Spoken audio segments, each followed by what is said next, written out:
The future of two beloved General Hospital characters, Sasha Corbin and Michael Corinthos, has been a hot topic among fans. Recent developments in Port Charles have stirred up speculation about whether these two might leave the town, and perhaps together. While nothing has been officially confirmed by the show's producers, there are several key storylines fueling this buzz. Sasha, played by Sophia Mattsson since 2018, has been through some of the most intense and heartbreaking arcs on the show. From battling addiction and losing her child to recent traumatic events like her kidnapping and forced hospitalization, Sasha's life has been a whirlwind of emotional upheaval. In a pivotal moment during the January 2 episode, Sasha revealed to Michael that she is pregnant with his child, adding a new layer of complexity to their connection. This revelation, combined with Sasha's desire to escape the chaos of Port Charles, has left viewers wondering if she might be planning to leave the show.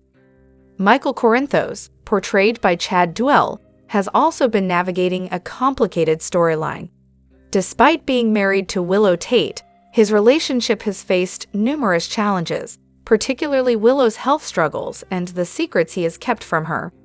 Michael's bond with Sasha, however, remains strong, especially now with the revelation of her pregnancy.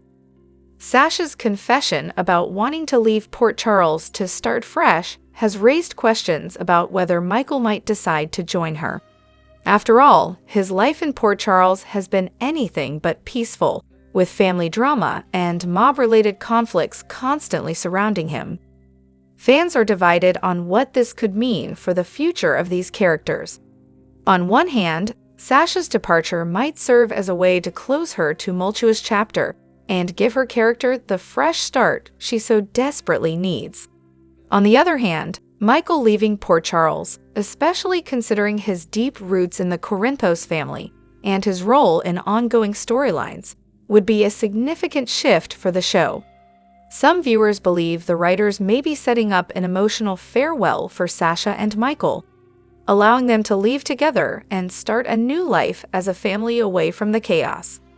However, it's important to note that no official announcements about Sasha or Michael exiting General Hospital have been made.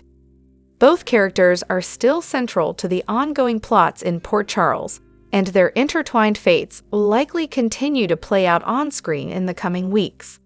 For now, fans can only speculate and wait to see how the writers resolve this intriguing storyline.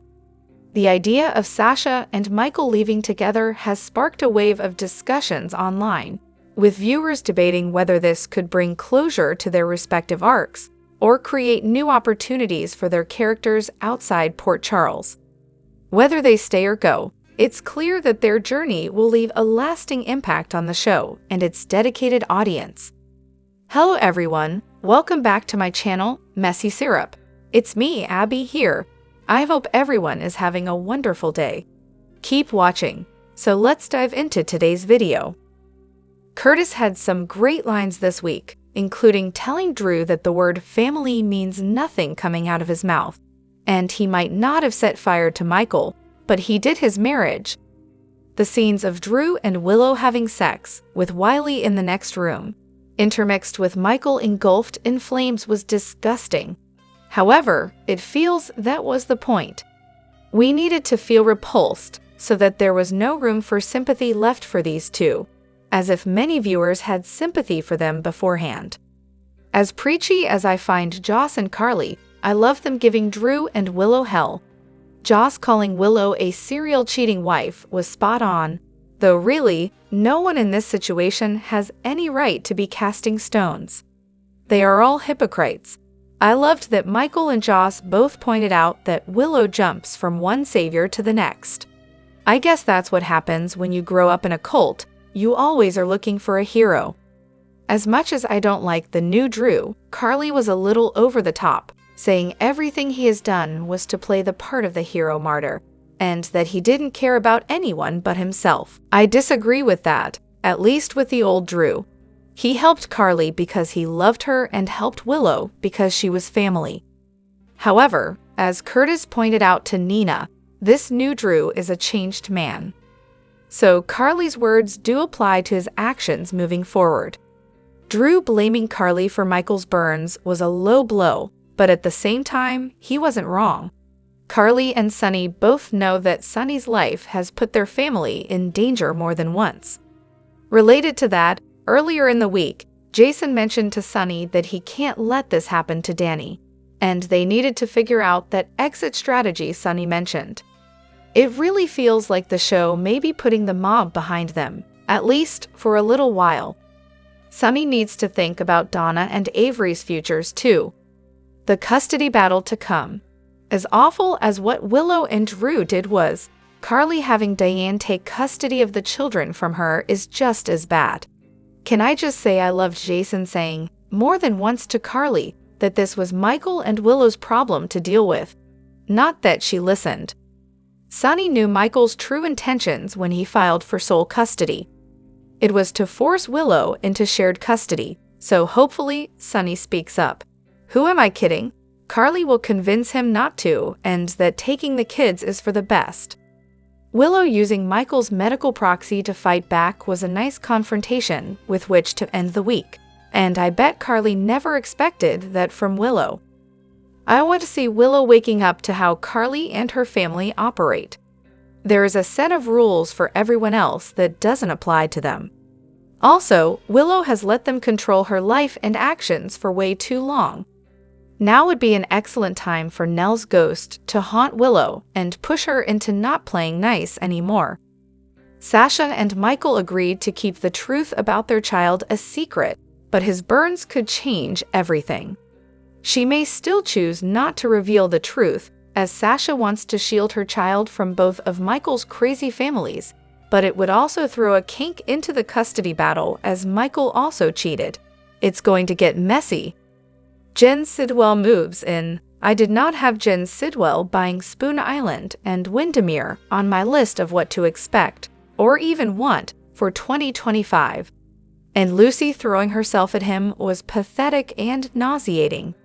However, when Lucy mentioned the Spencer name to him, he seemed very interested. Between that and choosing to move into Windermere, could Jens somehow be connected to the Cassadine family? Brooke Lynn's the mom, but who is the dad? I don't think a single viewer was shocked when, out of nowhere, Brooke Lynn and Lois discussed the baby she had back at summer camp as a teenager. You know, the girls' camp that was next to the boys' camp where Dante and Cody went? Brooke Lynn put the baby up for adoption, and all signs are pointing to that baby being Gio. It seems clear Lois knows who Gio really is, as she's had a few moments of antsiness when people question his past and upbringing. But did Sonny also know? After all, he has paid for Gio's schooling for years, and Gio thinks of him as his Uncle Sonny. If Gio isn't Dante's kid, he could be Cody's. However, making Dante Gio's father creates another roadblock between him and Lulu reconciling, and could help push her into Cody's arms. In the ever-turbulent world of Port Charles, Jason Morgan finds himself at a crossroads, balancing immense power and responsibility. With Sonny Corinthos stepping back from the criminal underworld, Jason has solidified his position as the new leader, not just of the underground world, but as a protector of the Corinthos family. However, this newfound authority comes with challenges that test his loyalty, resilience, and ability to navigate through dangerous waters. As Jason adjusts to his role, tragedy strikes when Michael Corinthos falls into critical condition. On his hospital bed, Michael makes an emotional plea to Jason to protect Sasha, his pregnant partner, at all costs. For Jason, this is more than a mission.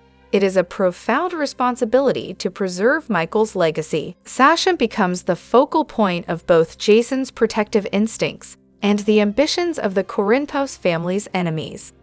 Pregnant with Michael's child, she bears the weight of the Corinthos name, which draws attention from rival forces eager to exploit her vulnerability. Jason, typically cold and calculated, is forced into uncharted emotional territory. Enemies in the shadows. As Jason steps into his new role, his growing power attracts old and new enemies alike. Sasha's position as a potential weak link in Jason's armor becomes a target for those looking to dismantle the Corinthos family's influence. The schemes against her intensify, pushing Jason into increasingly dangerous situations. For Jason, the battle isn't just external. Internally, he grapples with the weight of Michael's request and the shifting family dynamics. Protecting Sasha means preserving the Corinthos family's future, but it also comes at great personal risk. Can Jason rise above these challenges and safeguard the legacy, or will the constant pressure expose vulnerabilities that his enemies can exploit? The stakes rise further when Monica Quartermaine shocks everyone by transferring a significant portion of her ELQ shares and interests to Jason. This move stems from her deep disappointment in Drew Kane, whose impulsive decisions have destabilized the family and the company. Monica's faith in Jason's calm demeanor and loyalty is a gamble to secure the Quartermaine legacy. Jason's expanded role as a key figure in ELQ creates ripples of tension within the Quartermaine family. Drew, feeling betrayed and stripped of his power, reacts with bitterness and determination to reclaim what he believes is his rightful position. Meanwhile, Carly, ever the strategist, sees this as an opportunity for Jason to solidify his influence across both the corporate and underground worlds. Monica's decision divides the Quartermaine family further. Willow struggles with regret over supporting Drew's past decisions, which have deepened the rift within the family. Carly, though supportive of Jason, fears that the dual responsibility of managing ELQ and leading the underground world may take a toll on him. Jason, for his part, understands that Monica's decision places him at the heart of a dangerous power struggle. His new position makes him a target not just for external enemies, but also for internal family conflicts. Wildfires in Los Angeles disrupt General Hospital production, stirring industry and fan reactions. The recent devastating wildfires in Los Angeles have severely impacted the entertainment industry, including a significant loss at the iconic ABC television center at 4151 Prospect Avenue. This facility, home to the long-running soap opera General Hospital and other popular productions, sustained extensive damage, forcing an indefinite pause in filming. The tragedy has deeply shaken the industry and left fans of General Hospital anxious about the show's future. For decades, the ABC Television Center has been central to the creation of General Hospital. The wildfire's destruction is a material and emotional blow to the cast, crew, and dedicated audience, many of whom view the show as a cherished daily ritual. Despite the uncertainty, producers have reassured fans of their commitment to resuming production as soon as possible. In the aftermath, the General Hospital team took a compassionate approach by addressing the wildfire's impact on social media. They expressed sympathy for those affected and advised viewers that upcoming episodes might be emotionally challenging. Their message, posted on Instagram, garnered significant attention, underscoring the importance of balancing entertainment with sensitivity during difficult times. The disaster also sparked controversy due to a recent storyline involving the death of Michael Corinthos, a beloved character in an apartment fire. The timing coincided with the real-life wildfire crisis, prompting criticism from fans who called the plotline insensitive and poorly timed. Social media was flooded with comments from viewers disappointed that the show, typically a source of comfort, mirrored the current tragedy too closely. Chad Duell, the actor portraying Michael Corinthos, addressed the backlash, explaining that his character's storyline was part of a broader creative plan, unrelated to real-world events. While his remarks aimed to reassure fans, the controversy fueled broader discussions about the responsibility of creators to consider real-world contexts when crafting narratives.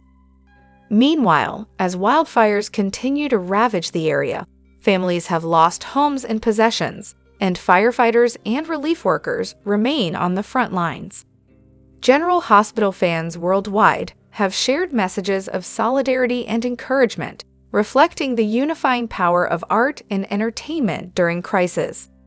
Despite the challenges, General Hospital producers remain committed to recovery. Though no timeline for resuming filming has been announced, their dedication to the show and its loyal fan base remains unwavering. This tragedy serves as a poignant reminder of both the fragility of human endeavors and the role of entertainment in fostering connection and resilience during hardship. As General Hospital moves forward, it does so as more than a beloved show. It stands as a testament to perseverance and the enduring strength of its community. General Hospital spoilers that Alexis Davis stopped by the Quartermaine mansion to say goodnight to Scout Quartermaine and spoke to Olivia Quartermaine about her grandkids' living arrangements. Alexis knew Drew Quartermaine would often be busy in Washington if he got elected, and she didn't think Jason Morgan was equipped to raise a teenager alone. Since Scout and Danny Morgan needed a stable environment, Alexis thought they should live with her. Meanwhile, Brooklyn Quartermaine comforted Dante Falconeri over his loss, and was even more heartbroken once she learned Dante had proposed to Sam McCall at GH. Harrison Chase popped up and offered sympathy as well before getting some alone time with Brooklyn Quartermaine. Brooklyn suggested getting serious about the baby-making mission and pointed out there were ways to do that. Chase didn't want to lose their spontaneity, so Brooklyn agreed to do things the old-fashioned way tonight before they got into tracking her cycle and all the ovulation stuff.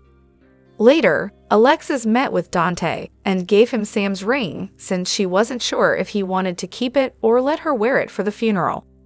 Dante also got updates on Alexis' plan for Danny and Scout to live with her, though she knew it was nice for them to be around so many loving people at the Q Mansion for now.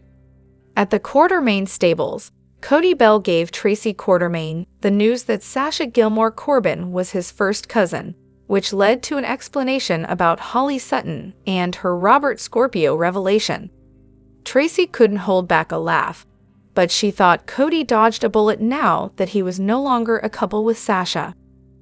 Cody also filled Tracy in on the $50 grand Drew paid for his silence, so Tracy acted like he should have pushed for more.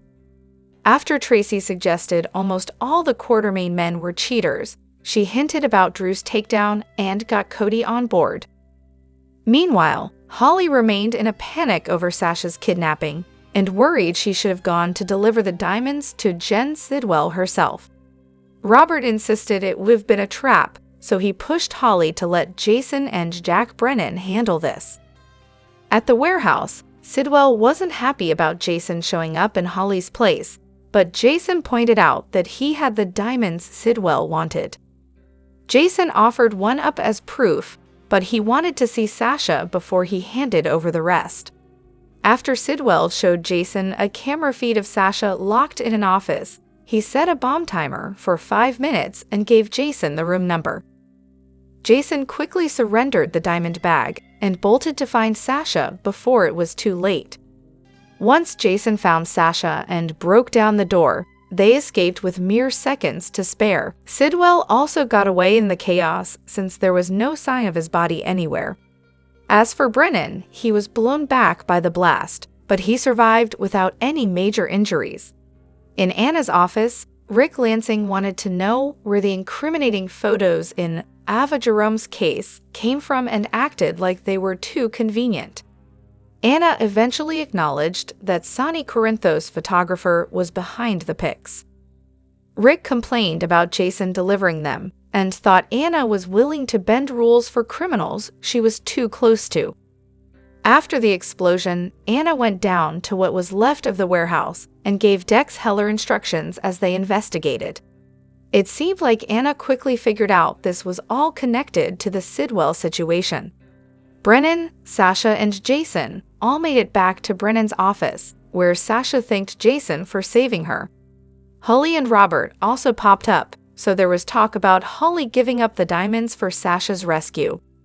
Sasha was taken aback over Holly's willingness to give up the real thing, but Holly wasn't going to take chances with her daughter's life on the line. At one point, Sasha also shared a sweet embrace with Robert, so they got a nice father-daughter bonding moment. Finally, Anna summoned Jason to the PCPD and clearly wanted to interrogate him. General Hospital spoilers say Jason is about to land on the hot seat with Anna, so stick with us for predictions on how he'll handle all the questions. Drop your thoughts in the comment section below. Do you agree or disagree? Don't forget to like, subscribe, and hit the notification bell for more updates. Your opinions matter, and I will see you in the next video. Thank you.